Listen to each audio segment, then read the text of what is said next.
الحمدللہ رب العالمین والصلاۃ والسلام علی سید الانبیاء والمرسلین۔ آج ہمارے معاشرے میں آج کل یہ بدشگونی بہت پائی جاتی ہے، جیسے کہ راستے میں کالی بلی راستہ کاٹ لے جاتے وقت تو کہتے ہیں کہ اب ہمارا کام نہیں ٹھیک ہوگا کیونکہ کالی بلی نے راستہ کاٹ دیا ہے۔ یہ وہمی خیالات ہوتے ہیں۔ اس ضمن میں آپ کو ایک واقعہ سناتا ہوں، اللہ کرے ہمیں سمجھ آ جائے۔ ایک بادشاہ تھا، اپنے وزیروں مشیروں کے ساتھ دربار میں بیٹھا ہوا تھا، تو لوگ ایک کالے رنگ کے ایک آنکھ والے آدمی کو لے کر آئے۔ لوگوں کی شکایت تھی کہ یہ بہت منحوس ہے، جو بھی صبح اس کی صورت دیکھتا ہے نا اس کا کوئی کام بھی ٹھیک نہیں ہوتا۔ بادشاہ سے التجا کی کہنے لگے کہ آپ ایسا کریں، اسے ملک سے نکال دیں۔ بادشاہ تھوڑی دیر سوچنے کے بعد کہنے لگا کہ میں اسے سزا سنانے سے پہلے تجربہ کروں گا۔ تو بادشاہ جب صبح خوابگاہ سے بیدار ہوا، دروازہ کھولا تو سامنے کالے رنگ والا وہ ایک آنکھ والا آدمی کھڑا تھا۔ بادشاہ اس کی صورت دیکھ کر واپس چلا گیا، تیاری کرنے لگا، لباس پہن کر جب جوتے پہننے لگا بادشاہ تو اسے ایک زہریلے بچھو نے کاٹ لیا۔ تو بادشاہ کی چیخیں بلند ہو گئی، بادشاہ کا سرخ سفید چہرہ نیلا پڑ گیا۔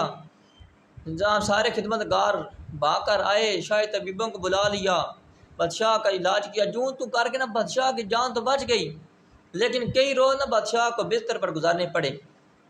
جب کچھ بہتری ہوئی، بادشاہ دربار میں بیٹھا، وزیر مشیر بھی حاضر ہیں، تو اس ایک آنکھ والے آدمی کو لے کر آئے۔ جو لوگ شکایت کرتے تھے وہ کہہ رہے تھے کہ اب تو بادشاہ کو بھی اس کی منحوس ہونے کا تجربہ ہو گیا ہے، تو اسے ملک سے نکال دیا جائے گا۔ تو جب اسے سزا سنانے کے لیے لے کے آئے تو وہ جو ایک آنکھ والا آدمی رو رو کر فریاد کر رحم کی فریاد کرتا ہے کہ مجھے چھوڑ دیں، مجھے ملک سے نہ نکالا جائے۔ ایک وزیر تھا، اسے اس ایک آنکھ والے آدمی پر رحم آ گیا۔ اس نے بادشاہ سے بولنے کی اجازت طلب کی، کہنے لگا بادشاہ سلامت، آپ نے صبح صبح اس کی صورت دیکھی تو آپ کو بچھو نے کاٹ لیا، تو اس نے بھی تو صبح صبح آپ کا چہرہ دیکھا تھا، جس کی وجہ سے آج تک یہ قید میں پڑا رہا تھا۔ ذرا غور کیجئے، سوچئے، ٹھنڈے دماغ سے سوچئے کہ منحوس یہ شخص ہے یا آپ منحوس ہیں۔ تو بادشاہ لاجواب ہو گیا۔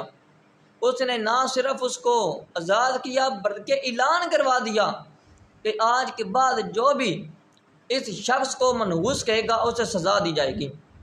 اے سرکار کے غلاموں، میٹھے میٹھے اسلامی بھائیوں، کوئی شخص، کوئی چیز، کوئی جگہ، کوئی وقت منحوس نہیں ہے۔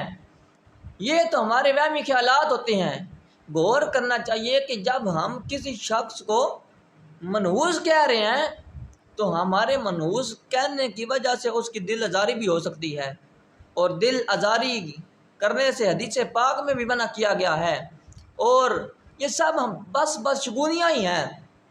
جیسے آپ کسی دیکھا کینچی چلا رہا ہے، جی اب کینچی چلانے سے لڑائی ہو جائے گی، کالی بلی نے راستہ کاٹ لیا ہے، اب کوئی کام ٹھیک نہیں ہوگا۔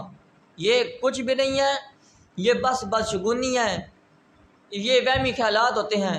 اللہ تبارک و تعالی ہمیں سمجھنے کی توفیق عطا فرمائے۔ آمین بجاہ النبی الامین صلی اللہ تعالی علیہ وآلہ وسلم۔